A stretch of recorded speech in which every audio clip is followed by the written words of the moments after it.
Sir ఈ మధ్య కాలంలో చూసుకున్నట్టయితే గోల్డ్ ఒక్కో రోజు ఒక్కో విధంగా ఉంటుంది. అంటే అసలు ఎందుకు ఇలా పెరుగుతూ ఉంది అని స్టేబుల్‌గా ఎందుకు ఉండలేకపోతుంది?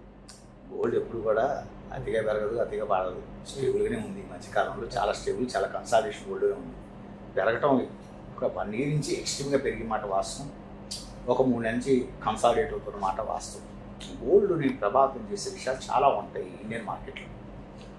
ఈ ప్రభావితం చేసే విషయాలు నేను చాలాసార్లు చాలా వీడియోలో చెప్పడం జరిగింది. అయినా ఒకసారి బ్రీఫ్గా ఎక్స్ప్లెయిన్ చేస్తాను. ఒకటండి, గోల్డ్ ధరను ప్రభావితం చేసే దాంట్లో ఫస్ట్ ఏంటంటే dollar and rupee exchange difference. ఈ డాలర్ రూపీ ఎక్స్చేంజ్ డిఫరెన్స్ అనేది ఆల్మోస్ట్ ఆ పీక్ వచ్చింది. ఇక్కడ డాలర్ కూలిపోయేది లేదు, డాలర్ విపరీతంగా డాలర్ వాల్యూ పెరగటం లేదు. అంటే రూపాయలు పడిపోవటం కానీ విపరీతంగా పెరగటం కానీ ఇప్పుడున్న ఒక కండిషన్స్లో జరగదు. అందులో ఒక ఇంపాక్ట్ అనేటువంటిది ఆల్మోస్ట్ ఆల్ లేదు అనుకోండి గోల్డ్ మార్కెట్ వల్ల. జనరల్గా గత 1.5 years గోల్డ్ పెరగడానికి కారణం rupee value depreciation and dollar value appreciation, అదొక రీజన్.